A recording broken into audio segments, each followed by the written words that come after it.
We're back again. Yeah, we are. I'm ready to read another story to you. Okay. Elizabeth. She's born July 29th, 1924 in Hyde Park section of Boston, Massachusetts. She's the third of 5 daughters. Her father, we can say his name is Cleo, was a United States Navy sailor, and her mother was a housewife. They briefly relocated to Maine, Portland, before settling in Medford, Massachusetts. Her father, Cleo, built miniature golf courses after his military career, of course. He built military golf courses until he lost all of his life savings. Miniature, you said military next.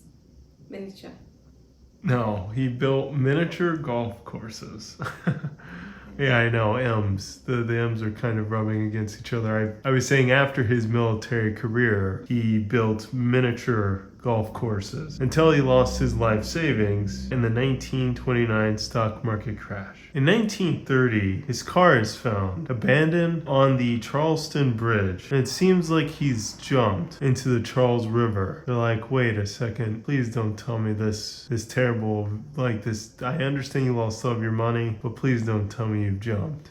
Committed suicide. Yes, please don't tell me that's the case, please. Nonetheless, Elizabeth's mother has to pick up where Cleo left off and try to support the family. So she learns how to become a bookkeeper. She says this is going to be the way that I'll have to try and financially support the family. Elizabeth, meanwhile, during these stages of growing up, she starts struggling with health issues like bronchitis, asthma attacks. So she underwent lung surgery at age 15. And the doctors conclude that you need to leave the Northeast. Like, this is too much of a rough climate for you. You need to go to a climate that's a little bit more, a little bit more warm.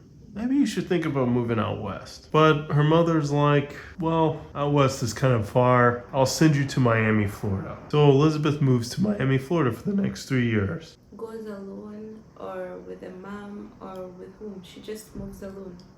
No, she went with family friends. I'm sorry about that. I should have included that. Because yes, Elizabeth is quite young here.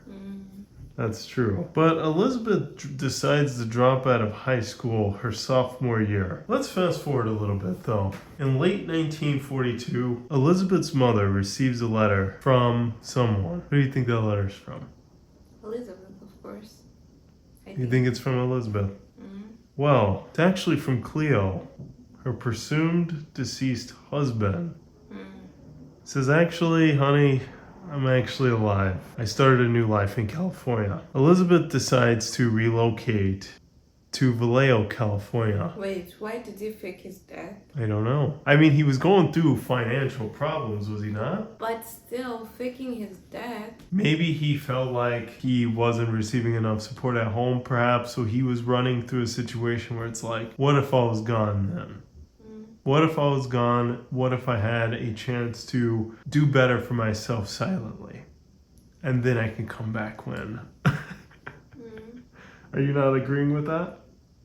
It's crazy. So you just leave your family to do better for yourself?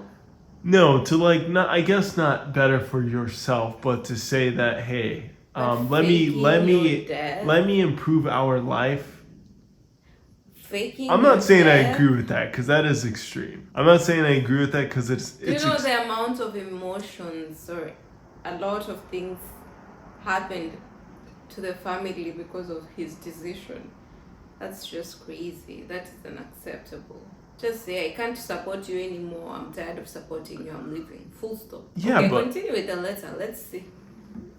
Well, it seems that Elizabeth's mother, and I should actually address the mother correctly, Phoebe. Phoebe is Elizabeth's mother's name. Phoebe or Phoebe? It's usually Phoebe. Phoebe. Yeah. Sorry. Phoebe. Okay. That. Thank you for correcting me. Yeah. She took it well. At least, of course, probably it's like, why would you do that to me? Why would you do this? Why would you disappear on the family? Of course, I'm sure Cleo heard, got an earful for it, which rightfully so. But nonetheless, Phoebe decided that, all right, Elizabeth, maybe this would be a good time for you to relocate out west now. We know that you've grown up with a lot of health issues and so forth. Just move out there with your father, right? So she decides to move to Vallejo, California with their father. And after all, Elizabeth's like, well, I haven't really seen him since I was 6. So this would be at least a better time or another opportunity to kind of get closer to him. And I mean, after all, he was working near a naval shipyard. So, I mean, he seems like he's at least doing something that he was kind of doing before. So maybe there's a little bit more stability there. But they find out that, you know what, it's actually not meshing so well. We've been apart for so long. That We're you arguing feel like all a the time. stranger. Yeah, we're arguing all the he's time. He's more like a stranger than a parent. Right. Right. It's just like you so don't even awkward. Yeah, you don't even know me, I don't know you. We're butting heads all the time. It's just not really working out. So Elizabeth's like, I have to move. I'm sorry, I can't stay here. So she moves out January 1943. She gets a job to try to support herself, working at seems like a military base, like an Air Force base. And she meets a guy. It's a Air Force sergeant. Unfortunately, he's kind of abusive to Elizabeth. Unfortunately. So she's like, okay, I can't stick around this.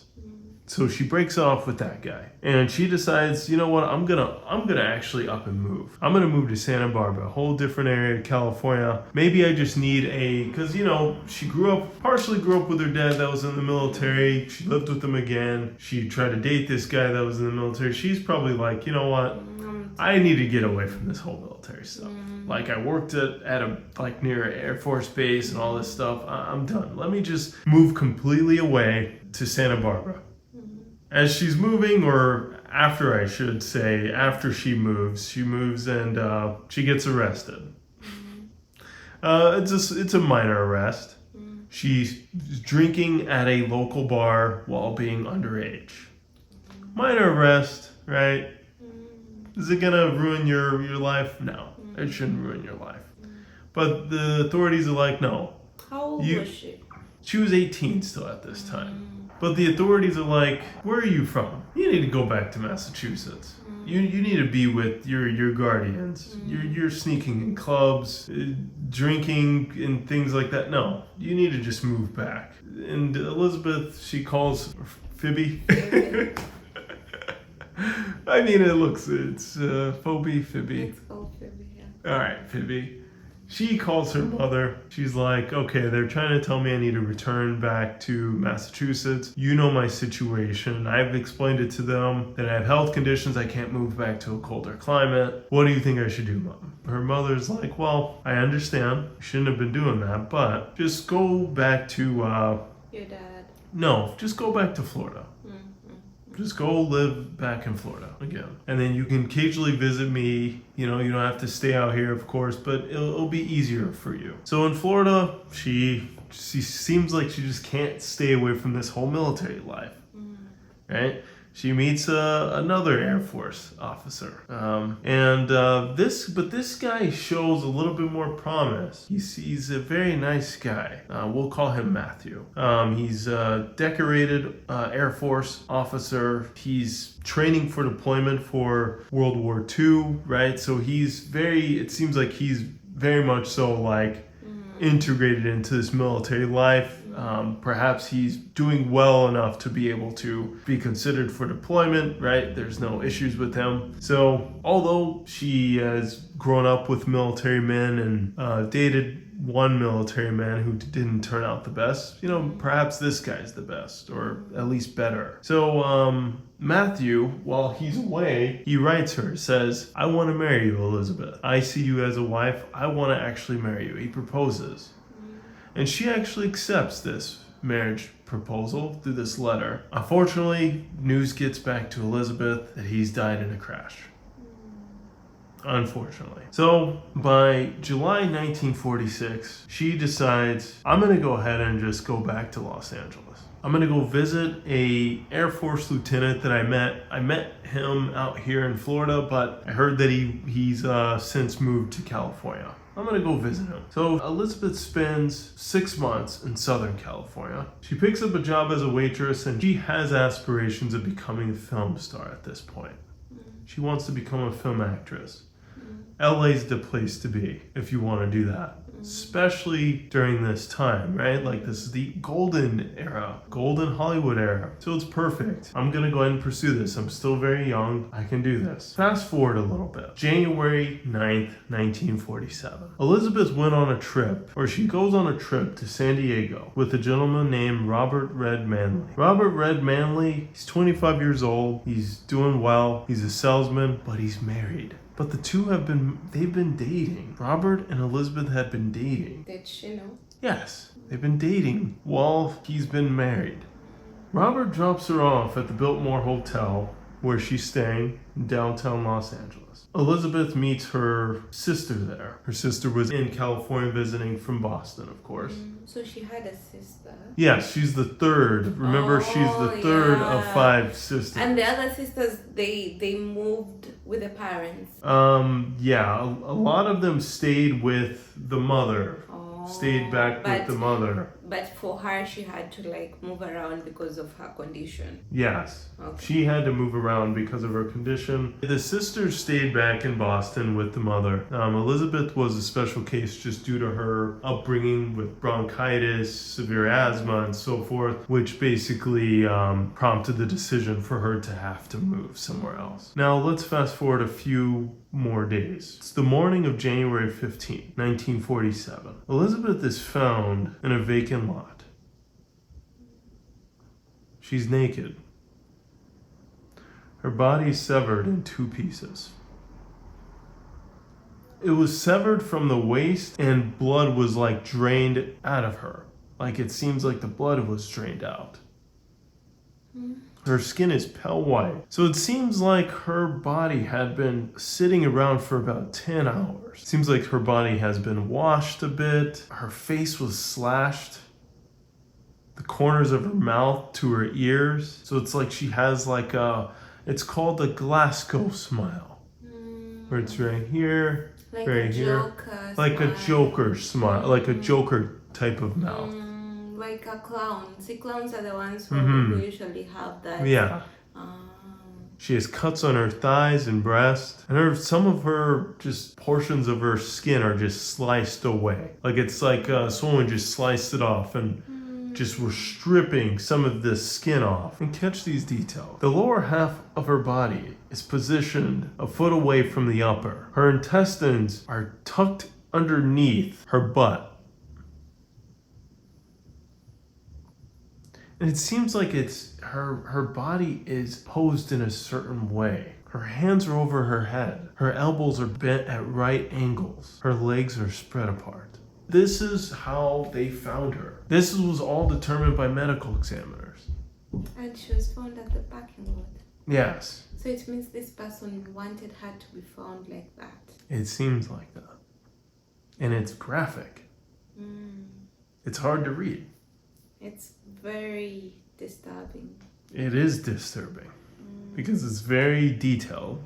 And you can almost, if you close your eyes, you can almost imagine it. Yeah. Even as you say it, it's like, I'm just picturing it. This is a photo of Elizabeth when she was arrested. She's very pretty. And she's very little. She seems young.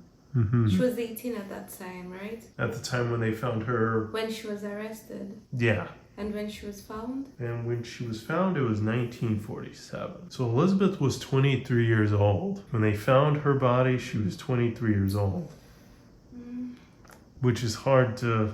It's hard to... take in. Hard to take in, hard to accept. She was very, very young. Right. And you're like, what could have prompted this? Like, what made the person do this? And in such a gruesome way, like, well, it's too much. Yeah, let's dive into the autopsy. So an autopsy is performed January 16th. They confirmed that Elizabeth is 5 foot 5 inches, approximately 115 pounds. She has light blue eyes, brown hair, and you can see marks on her ankles, wrist, neck, just superficial tissue loss on her right breast. Of course, you see lacerations on her right forearm, left upper arm, lower left side of the chest. I mean, you can just obviously, it's a lot of stuff that's gone wrong here. And it doesn't seem like someone just decided one day to kill a woman. It seems like they were determined to do this with her. Like, it just seems very much so like you're the one. It was not in a rush. It was not something that happened abruptly. This was planned. Yes. Matter of fact, they confirmed that the body was cut completely in half using a technique taught in medical school called hemocorporectomy. Did my best to pronounce that. The lower half of her body has been removed by transecting the lumbar spine between the second and third lumbar vertebrae. And it seems the autopsy specialist confirmed that this seemed like the body was cut in half only after when she was killed. Which is like, wow, you really wanted to put a stamp on this. So the cuts, right, on the corner of her lips, basically, they measured to about 3 inches. The autopsy specialist determines that the skull is not fractured, but there was severe bruising on the front and right side of her scalp. Small amount of bleeding in the right side, which proves that there was definitely head blows, or blows to the head, I should say. Nonetheless, they rule it as death because of hemorrhaging from the lacerations to her face and the shock from blows to the head and face, and then the cut of the body. You seem very, impacted. It's disturbing. Very disturbing. And you can't help but picture it. And it's hard not to picture it. Yeah, it's very hard not to, as in, it's bad. Yeah. And to kind of put the cherry on top of it all, the autopsy specialist finds that Elizabeth's anal canal was dilated, suggesting the R word.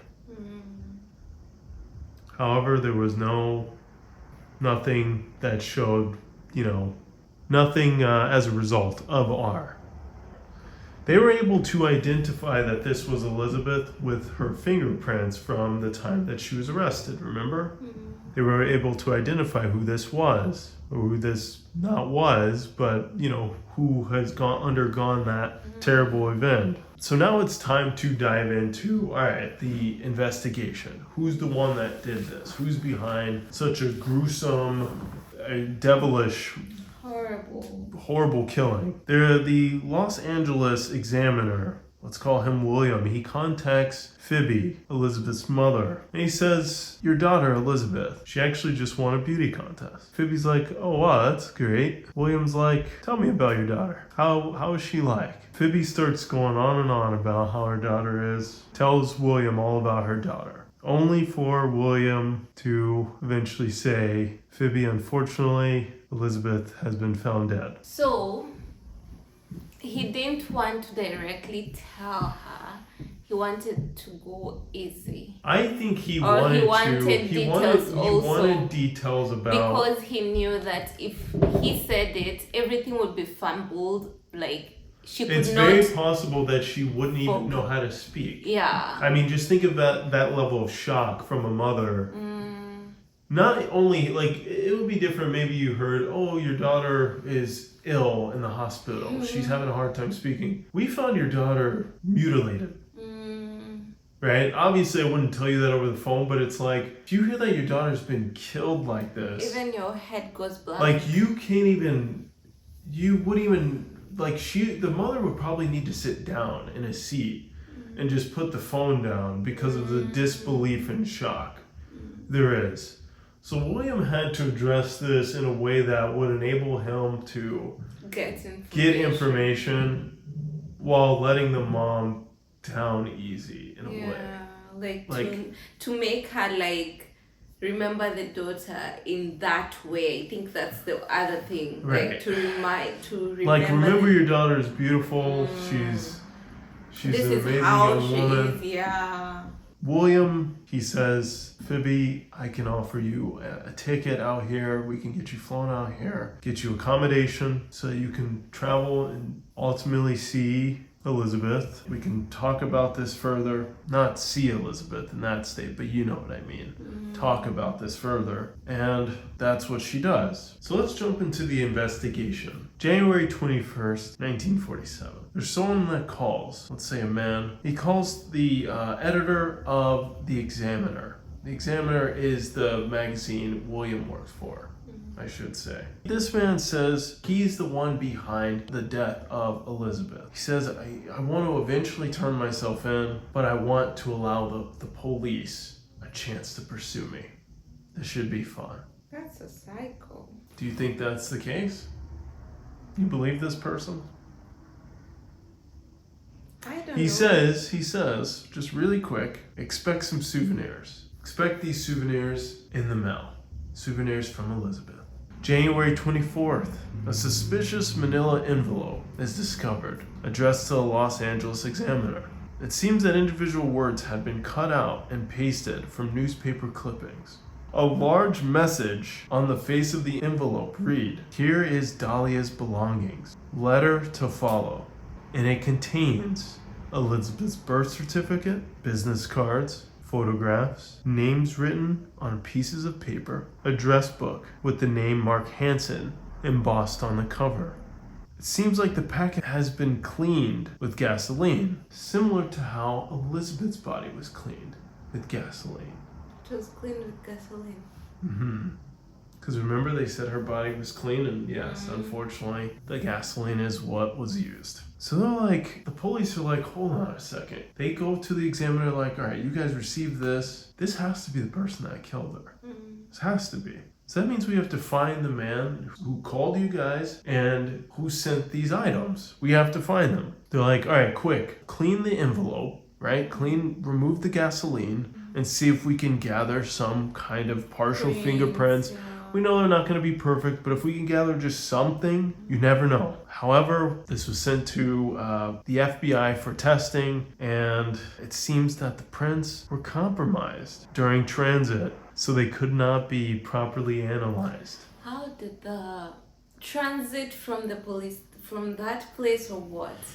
I don't think it was really going to be perfect in the first place. Even though it was not going to be perfect, but if it's the cops, they should be careful because this is very important. No, I mean, I think for sure, I think they were attempting to be very, very careful, but I mean, what sounds better? I guess, does it sound better to tell your chief that, hey, we tried our best to clean this thing, I'm telling you, we can't receive anything? Or does it sound better to say, oh yeah, something must have happened during transit, like, because we cleaned it, we know we could have obtained some fingerprints. Yeah. I mean, at this rate, I think that's just a cover-up. Oh, okay. Come on. Yeah. I mean, there's no way that on such an important thing is going to be, messed up during transit.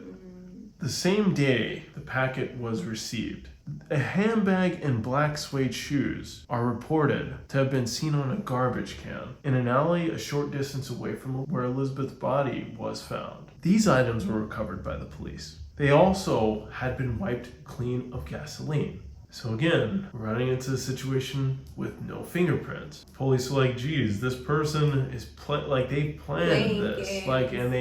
Maybe they were telling the truth. They really want us to try to come after them and try to find them. This is actually pretty tough. Yeah. But then March 14th rolls around, and there's a paper that's found tucked in a shoe on a pile of men's clothing, you can say, near the ocean's edge in Venice Beach. And it says, Venice Beach is in California. Okay. And it reads, "To whom it may concern, I have waited for the police to capture me for the Black Dahlia killing, but have not. I am too much of a coward to turn myself in. So this is the best way out for me. I couldn't help myself for that or this. Sorry, Mary." Sorry, what? Sorry, Mary. Who's Mary? Is it Mary? Could be this man's mother or someone. This man did not kill himself. You don't think he did? No. Do you think they'll... Suddenly he felt guilty Mm-hmm. after what he did. Mm-hmm. After what he did, no. This person can't feel guilty. It's very detailed, very, very, very bad. Mm-hmm. This person, no. You don't think this man could come to be guilty? Like, you know what? This is sad. No. This is bad. Like you don't think he was sitting in a room by himself and saying, I can never forgive myself? No. Not a chance. No? No. Do you think the police can use those clothes for evidence, though? Like, to try to see at least the true identity? To set something up. The police looked into the clothing, couldn't find a identity of the person. Of course. But remember the book that had a man's name written on it that was turned in with the items? Mark Hansen is the guy's name. They're like, hold on, let's look into this guy. He's the owner of the address book found in the packet. Let's see if we can look into him and possibly link him to this. He's Mark Hansen, to kind of give you some context, I should say. He's a wealthy local nightclub and theater owner, right? This guy, he's pretty, he has money, but doesn't mean he's clean. He could also be doing things like this on the side, right? She was a beautiful woman. I mean, if he's a nightclub owner, 9 times out of 10, he could have ran into her, right? Definitely ran into her, but not just ran into her, he could have ultimately done this. And they say to Mark, can you confirm that these shoes and purse are Elizabeth's? He's like, yes. I'm not gonna lie, those are Elizabeth's shoes and purse. And we also heard, Mark, that you tried to come on to Elizabeth, but she rejected you. I mean, can you kind of explain this a little bit? He doesn't deny it, but there's not enough to still keep him on the hook. Just because he's been denied doesn't necessarily mean he's done this. So let's move on. Fast forward a bit. The police department has gone through over 150 men. And they're like exhausted. They can't find anyone that's fitting this bill. They're like, but what about the guy who was the last one to be seen with her? Remember the 25-year-old big shot? The salesman? Let's talk. Let's see if we can get something from that guy. So they take him in to do polygraph test, the lie detector test. The guy, he does well. So who's next? It's not him, yeah. Who do we have to put this on? Because this is horrible, right? There's another man, we can call him Martin Lewis. He provides an alibi. He says, I was with my dying father-in-law in Portland, Oregon. Unfortunately, I was out of town. I wish I could have, assist further. But no, I can't provide any more information on this. So there's a total of 750 investigators from the LAPD working on this, including 400 sheriffs, 250 California State Patrol officers. This is a heavy investigation. Big investigation. Right, because we're not going to just allow some woman's body to be mutilated like this and not find who's behind this. So they're trying to search like a ton of things to find some potential evidence. They search storm drains throughout Los Angeles, abandoned structures to see if they can find something. Various sites along the Los Angeles River, but guess what? They come up with nothing. They're like, this is embarrassing. This is sad. I feel bad for her family.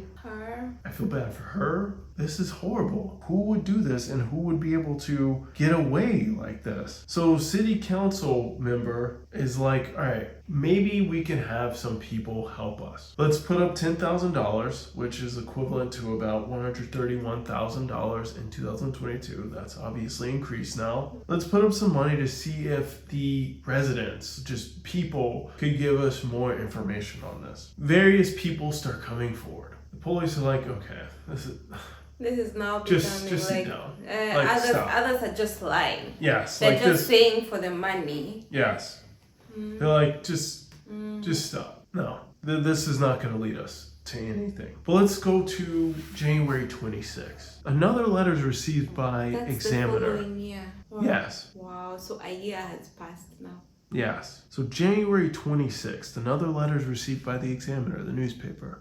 It's handwritten. Here it is. Turning in Wednesday, January 29th, 10 a.m. Had my fun at police. Black Dahlia Avenger. The letter is named at a location which the supposed killer would turn himself in. So he's like, hey, I'll turn myself in here, right? So the police are like, okay, this could be a trap, right? Or this could be just fun games or whatnot, but this is something, right? Because they don't have anything. All they can do is go with that. Yes, you have nothing. So the morning of January 29th, they show up. No one's there. He's playing. So 1 p.m., the examiner receives another letter. Have changed my mind. You would not give me a square deal. Dahlia killing was justified. This stuff is like, I mean, media is hearing, like, obviously, examiners releasing this information, right? This is like becoming crazy, like almost like a circus with. But this examiner, you're saying examiner for a newspaper, but see, it's examiner for the body. I'm sorry, no, it's Los Angeles Examiner. That's a newspaper company. So the William was a person that worked for Examiner newspaper company. Oh, but William was not the one who called Phoebe. He did. But how would... He's a journalist. Why would the police give a journalist that opportunity to call a family member? Well, the police the police typically communicate things that happen in a community to journalists. But you don't. So journalists typically go out further. But still, it's the work of a journal No, but you have to remember. To say, okay, your nini has passed away. All right, so let's put it like this. You have 3 newspaper companies. Everyone's gonna just wait for the police to give the same information? No. Plus, like I want you to read my newspaper. So what do I have to do? I have to go above and beyond. That means I have to get information maybe the cops haven't received yet or the cops haven't released yet. So what do? Go to the source. So that's why he led it on by saying your daughter has just won a beauty contest. Because at first I thought he was a cop. No. I didn't. So right now you've been saying newspaper. I'm like, Examiner. Is it an examiner, body examiner, or No, what do you mean? No. That's just a newspaper company. Okay. It's a newspaper called Examiner, and I know in this kind of story, it's it's confusing. I wish we had a newspaper company that was called something different. Yeah. But no, I mean it's unfortunate. So this guy has just been sending things to the newspaper. It seems like he's just playing. He's playing a game, and he's winning this game right now, right? But as I was telling you, this information's being released, and Elizabeth's body, no one knows what's behind the death of Elizabeth. But you have several companies covering this, and it's becoming too much, right? You're having too much coverage. Things are starting to get lost, right? You're having some things inserted as facts, right? Like some people are even saying that she was tortured prior to the death. And, you're just extending some of the truth. Like it's not, you're extending too much. So by February 1st, Los Angeles Daily News reports that the police has basically ran into a stone wall with this thing. We're not going anywhere with this. It seems that there's nothing. We cannot find who's behind this. So let's fast forward one more time. The spring of 1947, they rule Elizabeth's murder as just a cold case with just a few leads or a few new leads. You even have a sergeant blaming the media, saying you guys have just put all this crazy information out there. You guys extended the truth. And it just got blown out of proportion. You made the investigation more difficult than it should have been. It's a mess. It's ruined. Over the years, as years went on, the police department received confessions. They received tips. No, confessions meaning I was the man that did this. Okay. I was the man that did this to Elizabeth. And they were saying, no, you guys weren't even born at this time. You guys are just playing a game. You guys are looking for something. I don't know what you're looking for, but just sit down. Stop. Yes. Over 550 people confessed to the crime. Do you see how this has become? No, it's becoming we'll never get someone, because when someone comes, he'll be like, Well, you don't know who to believe. You don't know who to. Yeah, no one. We can't believe anyone. Right. Like the sergeant's like, all right, I'm noticing people are starting to put their relatives in this. Like they're like, oh, my cousin, and it's like, no. Why are you playing this like it's a game? So let's fast forward to recent times, 2003. All those years, more than 50. Ralph Asdell, he was one of the original detectives on the case. He spoke to a newspaper company called Times. I believe that's It's a big newspaper. New York Times, I believe, but it's short. So he says he believes he saw Elizabeth's killer. The man was parked in a sedan near the vacant lot where the body was discovered in the early morning hours of January 15, 1947. A neighbor driving by that day stopped to dispose of a bag of lawn clippings in the lot where he saw a parked sedan, allegedly with its right rear door open. So it looks like he's dropping something off. The driver of the sedan was standing in the lot. His arrival, basically the neighbor's arrival, or I should say the detective got this information. He didn't physically. See. Yeah, but the neighbor's arrival startled that guy, startled the owner of the sedan, and he approached the neighbor's vehicle, and he looked in the window, and then he just returned back to his vehicle and just drove off. So it's like he approaches a little bit to see, and he just walks back to his vehicle to drive off. The owner of the sedan was followed, but they don't find that he's the guy either. He was cleared of suspicion because he just worked at a restaurant. So that was the day that she died. There was someone at the parking, right? Mm-hmm. And then someone who stayed close by saw this car. It was like, this guy is strange. Yeah, he's like, that guy is acting strange. And he sees the rear door open. The right side of it. So it's not like it's like you had something in your back seat. Right? Something was in your back seat. And so that guy, the sedan owner, starts walking towards the car. And it's like, all right, I mean, it's in the morning. So he's like, someone in that, someone in because maybe he didn't hear the car approaching initially, so he looks back and he sees the car. He's like, "Wait, is someone in there?"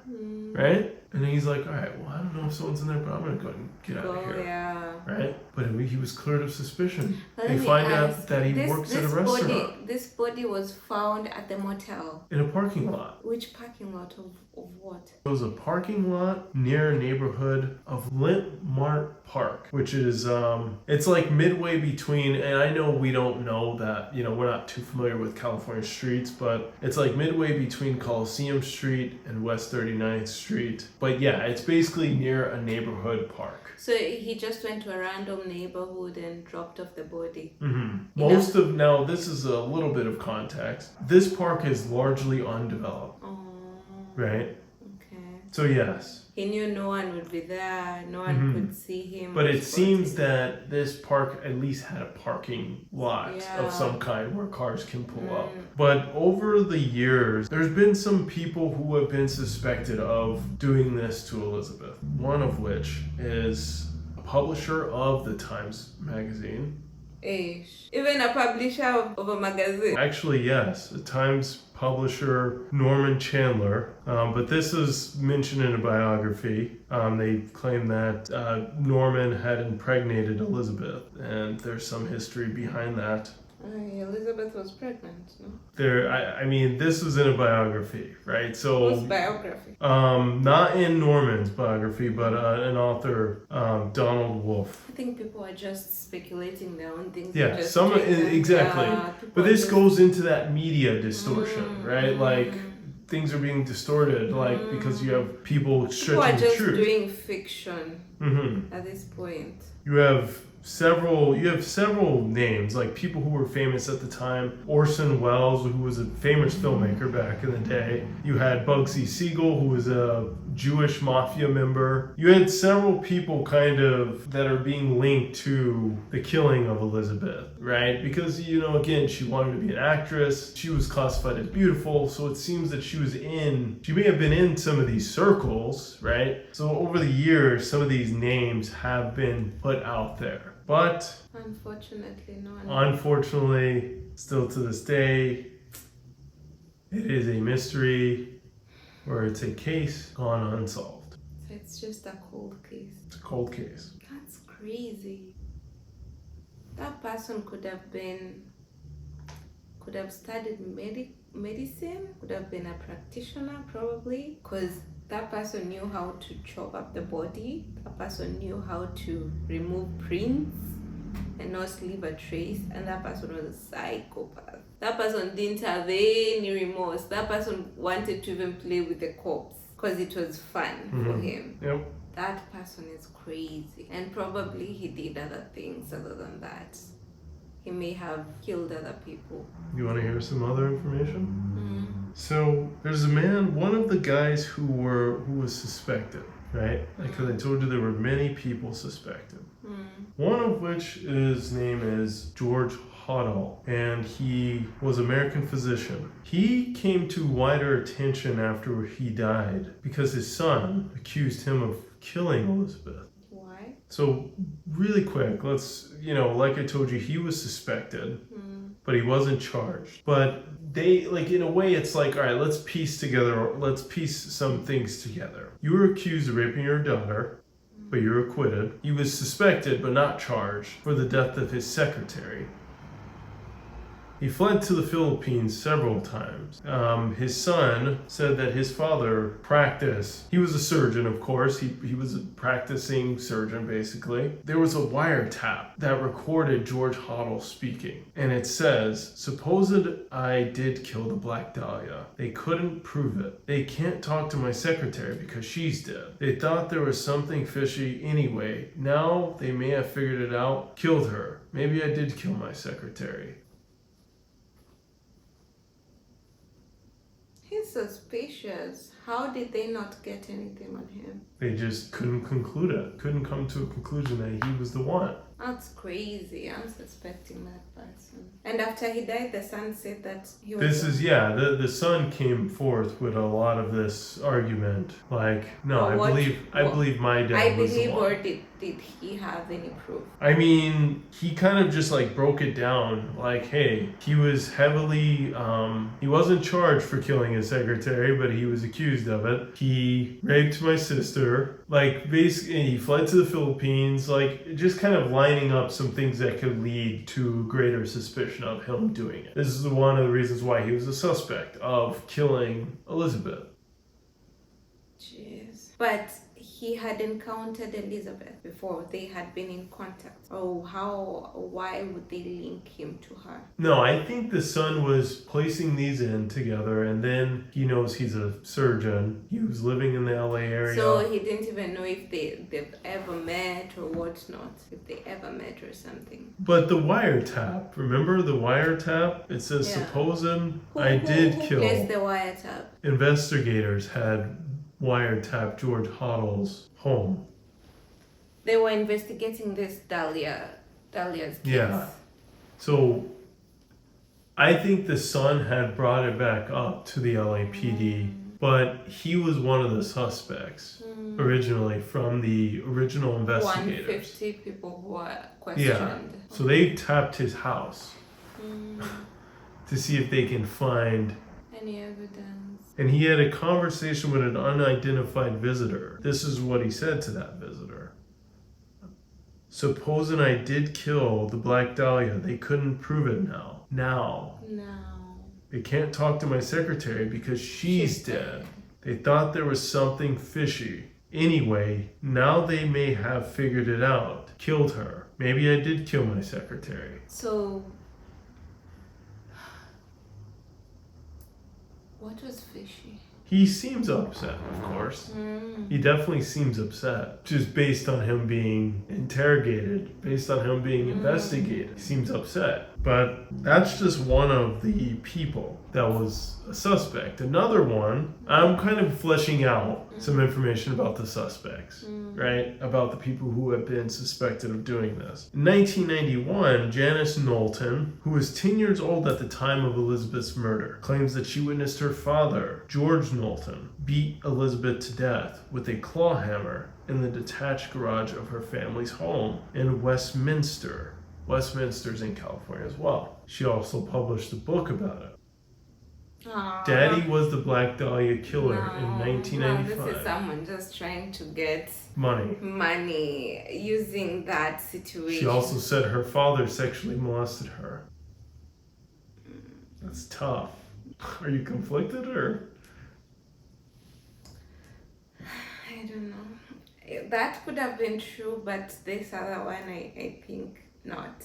You don't think that's true? Yeah. 10 years old? That's not too old to, but that's not too young to not be credible. But still, people can remember. I'm getting a feeling that people are trying to use this situation to get money, fame out of it, recognition out of it. I mean, at the time, remember it was like all these people were like confessing to it.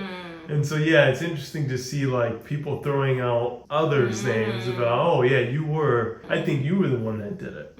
Right? So, yeah, I mean, this woman threw her father out there. Even the other one did, but the other one sounds more credible than her. Kind of lining things up. Yeah. I think what helps that one is they had a recording of him, like, at least talking about it. But still, the dad was a surgeon, so also makes kind of sense. Because imagine if you are not in the medical scene, chopping up a body is not so easy. Yeah, you wouldn't know how to do it. And they did say that this was a certain kind of procedure that was done. So this other one, I'm sorry to say, but the other thing could have happened to her. Maybe the dad arrested her, but this other one, I think not. Okay, well, there was a book that was released called Black Dahlia. And the author focuses on Leslie Dillon, a bellhop who was former mortician's assistant. His associates Mark Hansen and Jeff Connors and Sergeant Finis Brown, a lead detective who had links to Hansen, was allegedly corrupt. The author posits that Elizabeth was murdered because she knew too much about the men's involvement in a scheme for robbing hotels. Okay, so kind of give you a little bit of reminder. Mark Hansen was the wealthy nightclub owner. Jeff Connors, I'm not too familiar with Jeff Connors. We didn't really read much about Jeff Connors. And Sergeant Finis Brown was a lead detective who's linked to Mark Hansen. So it seems like these three men had some kind of corruption ring going on where they're trying to make more money off of robbing of some looks like hotels. And where did this other author get the author suggests that Elizabeth was killed at the Astor Motel in Los Angeles. How did that author know? Where the owners reported finding one of the rooms covered in blood and fecal matter. How did that author know? The motel owners. But that information could have been with the police. You see, now these people are making me upset because they're lying to sell their books. Remember the Examiner, the newspaper? They stated in 1949 that LAPD Chief William A. Wharton denied that the Astor Motel had anything to do with the case, although its rival newspaper, the Los Angeles Herald, claimed that the murder took place there. So you see what the officer was saying? People are just throwing information out there. People are saying their own things at this time. People are guessing. At that time, when it originally happened, when all the media got a hold of it, they just started extending things. And unfortunately, because that happened, it continued for years. Yes. Even people said, oh, let's publish this book. I think it's this. Let me give my version. Yeah. Oh, no one has written about this twist. I think the second one is true, but it wasn't true in Elizabeth's case. I think her dad may have killed some woman. Yeah, but not Elizabeth. Yeah, same here. Because come on, like that. Yeah. Like I think a little girl could witness that, and then maybe because you know how you can witness something as a kid, and of course since you don't know much. You don't know how to correct, like you don't know the exact truth, but you're like, no, I remember something like this happening. So I think her dad definitely did kill someone, but not Elizabeth. Not Elizabeth. Same I don't here. think so. Same here. But this other one, that person is a liar. That person just wanted people to read. I don't believe the person. I don't believe the third one. So there's another one, 2000, Buzz Williams, a retired detective with the Long Beach Police Department. He wrote an article for the Of course. Continue. He wrote an article for the LBPD newsletter called The Rap Sheet on Elizabeth's murder. His father, Richard F. Williams, and his friend Con Keller were both members of the LAPD's gangster squad investigating the case. Does he have credibility so far? I don't trust anyone now. Just say it. Okay. Buzz Williams' father believed that Dylan was the killer, and that when Dylan returned to his home state of Oklahoma, he was able to avoid extradition to California because his ex-wife, Georgia Stevenson, was second cousins with Illinois governor. So, give you context of Dylan. Dylan was one of the other, I believe he was one of the other names that were blamed or suspected of this. Leslie Dillon was, I don't have too much information on him, but Leslie Dillon was another name thrown out there, suspected. So Buzz Williams' father, the one who worked on the case in the past, believed that Leslie Dillon was the killer, and that when Leslie Dillon returned to his home state of Oklahoma, he was able to avoid extradition because his ex-wife Georgia Stevenson was second cousins with the Illinois governor, who contacted the governor of Oklahoma. I think people have their own theories. People are just doing their own things, thinking all you can do because there was no evidence, nothing was found. So people are just creating their own tiny little stories here and there, saying, oh, you know. People are just theorizing at this point. They're having fun with this. Yes. Unfortunately, they're having fun, but they forgot that someone actually died. In that way, too. Yes, in that way. And there's a family that grieved for that person. Yeah, like just think of it. The mother passed away without even knowing who did this to her daughter. Yeah. Because I don't believe she's even alive anymore. I mean, that was a long time ago. Imagine, that is very sad. It's very sad, and I feel like these people are pathetic for doing such a thing. Someone writing a book, knowing that they don't actually know something. They should just say fictional. They write fictional. It's a fictional book. Okay, we take it as fictional, but not as a true story. So how many true stories are out there? Yeah. It's no. So yeah, I mean, as you can see, there are several names that were thrown out. That is very unfortunate and sad. It's very unfortunate. I hope that person did not even live long. I don't even know what to say about that. They tried to connect that person, whoever this person that did that, they tried to connect them to other murders. Right. Yeah. One that took place in Cleveland. If I was a detective, I would do the same. Another one that was in Chicago. Because I think doing such a thing, it can't be a one-time thing. I mean, there's a list of them. And then I heard that previously, like in those years, like cops never used to share information. Like different states never used to share information. Yeah, that's true. I mean, it was another. It was Jeffrey Dahmer, right? Yeah, Jeffrey Dahmer's case is when they started actually. Yeah. Or no, Ted Bundy. Ted Bundy. Yeah, because Ted Bundy started moving around different states. And you see how late that was. That was in the 80s or 90s. That was in the 70s, I believe. It wasn't. No, when they actually caught him, it was in the 70s. Or 80s. I think it was around in the 80s. So imagine this was 1940-something. These things happened in different states, but no one actually, the Nenid never communicated.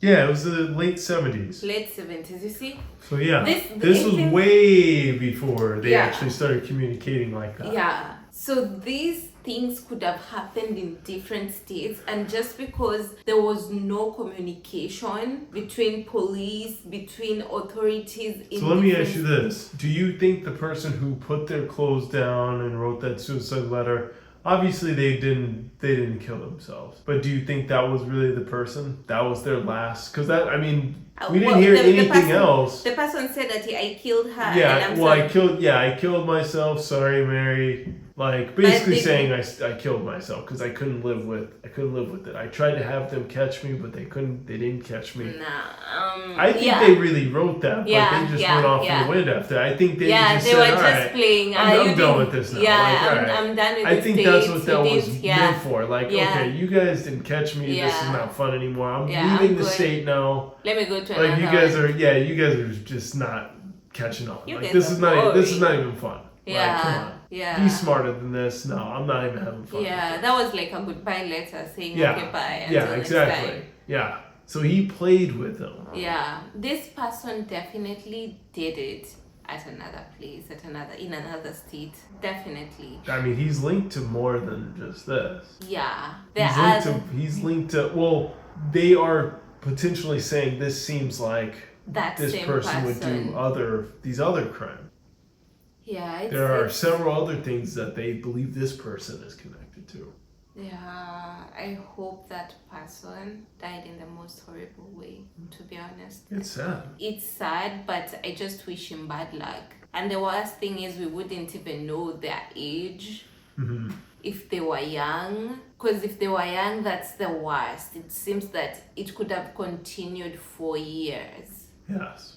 They could have even been in their 30s, just getting started, unfortunately. Unfortunately, like these other stories like Ted Bundy and whatnot, those people start young. That is sad. But, unfortunately, It's a cold case. Elizabethshort was her last name. And this was called the Black Dahlia. Black Dahlia. It is a cold case. Yeah, that was a sad one. Very sad. Very graphic. Think and about bad. it, 1947. We're in 2024 now. Yeah, We still don't know, that's bad. right? I mean, 70 years. That is crazy. That's Mind-blowing. That someone can be killed like She had that. not even lived that. She was just 23 years old. She was young. Her life had not even started like that. Very sad. That's so sad, yeah. But that's the story I wanted to read. I know it clearly. I mean, I could just see your expression. I think it was the details that also. It's just sad. It's so bad.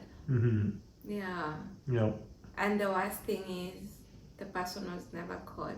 That's always the worst thing, right? You know, if they were caught, you would have been like, okay. Yeah, you cheer because you're like, all right, good. We got this crazy psychopath off the streets.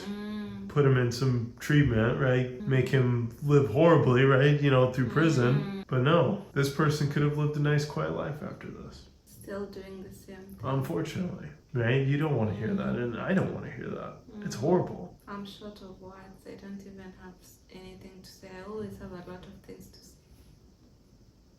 It's just. It's very graphic how she passed away, unfortunately.